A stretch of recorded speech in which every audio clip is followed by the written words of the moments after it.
Bonsoir. Welcome to the newcomers and welcome back for the others. I know I haven't uploaded on this book for quite a time now, but I've plenty of other books and not that much time, unfortunately. I try to be more regular. Also, I'm trying out new methods where I use less emotions but try to articulate more or pronunciate differently in hope it will be better for you to understand. Okay, here we go. Chapter 19 of A Broken Empire, A Prince of Thorn. I woke early. A grey light through the shutters showed me to the room for the first time. Big, well-furnished, hunting tapestries on the walls. I uncoiled my fingers from my sword hilt, stretched and yawned. It didn't feel right, this bed. It was too soft, too clean. When I threw the covers back, they knocked the servant bell from the bedside table. It hit the flagstones with a pretty tinkling, then bounced onto a rug and lost its voice. Nobody came. That suited me fine. I dressed myself for 4 years. Hell, I'd really undressed, and what rags I had would be put to shame by the meanest of servant smokes. Even so, nobody came.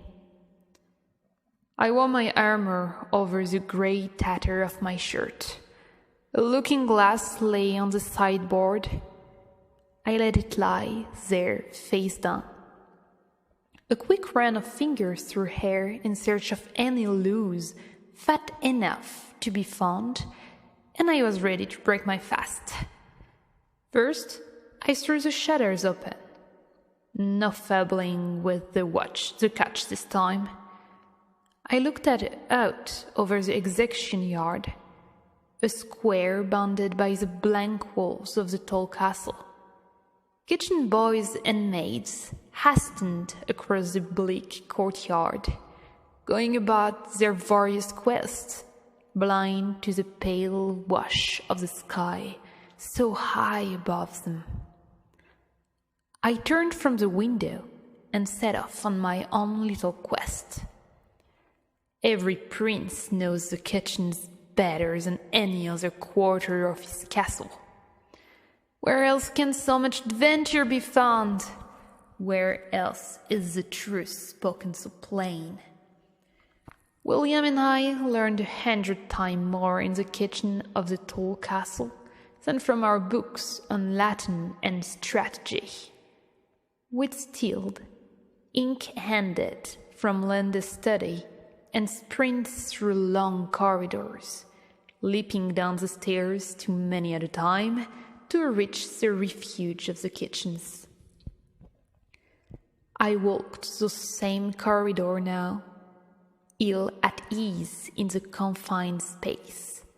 I'd spent too long under wide skies, living bloody.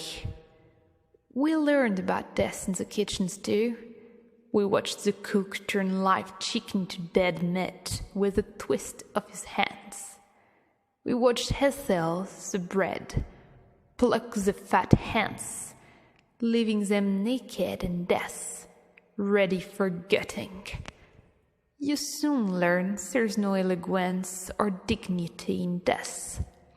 If you spend time in the castle kitchens, you'll learn how ugly it is and how good it tastes. I turned the corner at the end of the red corridor, too full of memories to pay attention. All I saw was a figure bearing down on me. Instincts learned on the road to cover. Before I had time to register the long hair and silks, I had her against the wall, a hand across her mouth, and my knife to her throat. We were face by face, and my captive held my stare, eyes an unreal green like stained glass.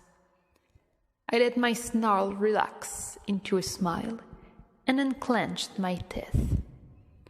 I stepped back, letting her off the wall. "Your pardon, my lady," I said, and sketched her a shallow bow.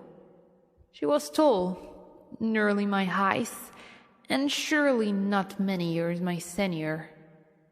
She gave me a fierce grin and wiped her mouth with the back of her hand. It came bloody from a beaten tongue. God, but she was good to look at. She had a strong face, sharp in the nose and cheekbones, but rich in the lips, all framed by the darkest red hair. "Lord, how you stink, boy," she said. She stepped around me as if she was checking a horse at market. "You're lucky Sir Galen isn't with me, or a skivvy will be picking your head off the ground about now." "Sir Galen?" I asked. "I'd be sure to watch out for him." She had diamonds around her neck on a complex web of gold. Snap-hard work. None on the horse coast could make a thing like that. It wouldn't do for the king guest to go about killing one another. I took her for the daughter of a merchant, come toading to the king. A very rich merchant, or maybe the daughter of some count or earl from the east. There was an eastern burr to her voice. "You're a guest?" She raised a brow at that, and very pretty it looked too. "I think not. You look to have stolen in, by the private shoe, to judge by the smell. I don't think you could have climbed the walls, not that clanky old armor." I clicked my heels together like the table knights and offered her an arm. "I was on my way to breakfast in the kitchens. They know me there. Perhaps you'd like to accompany me and check my credentials, lady?" She nodded, ignoring my arm. "I can send a kitchen boy for the guards and have you arrested if you don't meet any on the way." So we walked side by side through the corridors and down one flight of stairs after another. "My brother called me Jorg," I said. "How are you called, lady?" I found the court speak awkward on the tongue, especially with my mouth so unaccountable dry. She smelled like flowers. "You can call me my lady," she said, and wrinkled her nose again. We passed two of the house guards, in their fire bronze plate and plumes. Both of them stood at me as if I was a turd escaped from the privy, but said nothing, and they let us pass. We passed the storerooms, where the salt beef and pickled pork lay in barrels, stacked to the ceiling. My lady seemed to know the way. She shot me a glance with those emerald eyes of hers. "So, did you come here to steal, or for murder with a dagger of yours?" she asked. "Perhaps a bit of both," I smiled. A good question, though. I couldn't say why I'd come, other than I felt somebody didn't want me to. Ever since that moment when I found Father Ghost in his cage, ever since that ghost ran its course through me and my thought turned to the tall castle, It felt as though someone were staring at me, steering me away, and I don't take directions. We passed short bridge, little more than 3 mahogany planks over the great iron valves that could seal the lower level from the castle main. The doors, steel and 3 feet thick, would slide up from the gaping slot in the corridor floor. So Tutor Lundes told me, lifted an old magic. I'd never seen them close. Torches burned here, no silver lamps for the servant levels.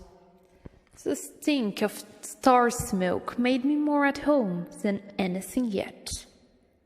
Perhaps I stay, I said. The kitchen arch lay just ahead of us. I could see Drain, the assistant cook, wrestling half a hog through the doors. "Wouldn't your brother miss you?" she asked, playful now. She touched her fingers to the corner of the mass, where the red pattern of my fingers had started to rise. Something in her gesture made me rise too. I shrugged, then paused as I worked the straps off the vambrace of my left forearm. "There are plenty of brothers on the road," I said. "Let me show you the kind of brothers I meant." "Here," she said, impassioned. The torchlight burned in the red of her hair. She undid the clasp with deft fingers.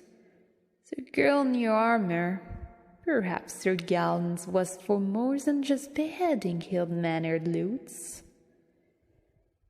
"What then?" she asked.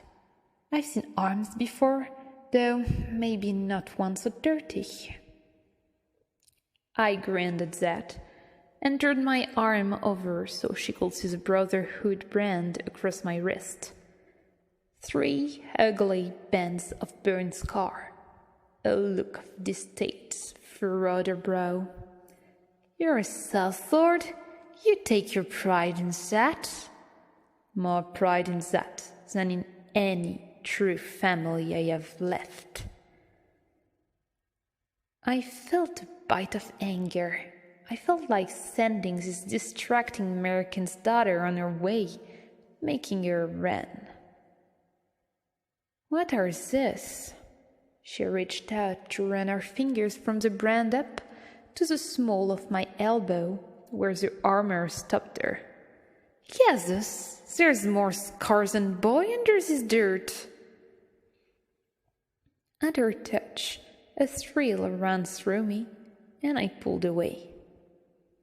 "I fell in a thorn bush when I was a child," I said, my voice too sharp. "Some thorn bush," she said. I shrugged. "A hook briar." She twisted a mass into an ouch. "You've got to lie still in one of those," she said, her eyes still on my arm. "Everyone knows that. Looks as if it tore you to the bone." "I know that now." I set off for the kitchen doors, walking fast. She ran to catch me, silk swirling. "Why did you struggle? Why didn't you stop?" "I was stupid," I said. "I wouldn't struggle now." I wanted the silly bitch to leave. I didn't even feel hungry anymore. My arm burned with the memory of her fingers. She was right. The thorns had cut me deep. Every few weeks, for more than a year, the poison would flare in the wounds and run through my blood. When the poison ran in me, I done things that scared even the brothers. Drain lumbered out through the doors just as I reached them. He pulled up short and wiped his hand on the soiled white apron, stretched over his belly. He looked past me and his eyes widened. "Princess?" He seemed suddenly terrified, quivering like a blob of jelly. "Princess, what are you doing in the kitchen? It's no place for a lady in silks and all."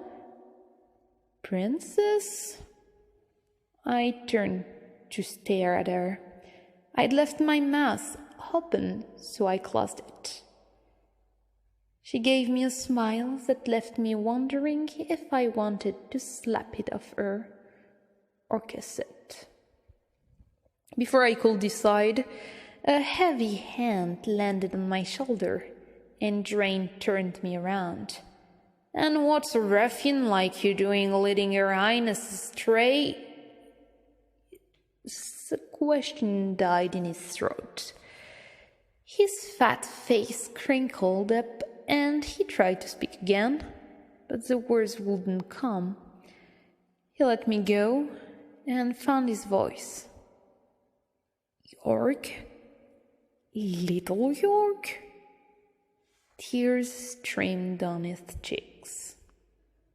Will and I had watched the man throttle a few chickens and bake a few pies. There was no call for him to start bubbling over me. I let him off the embarrassment, though.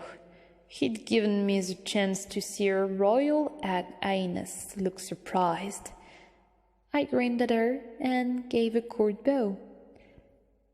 "Princess, so I guess that means the road trash you wanted to have the palace guard arrest is in fact your stepbrother." She recovered her composure quickly. I give her that. "Actually, that will make you my nephew," she said. "Your father married my older sister 2 months ago. I'm your aunt, Catherine." Okay, folks, that's the end of chapter 19. 20 is for another time.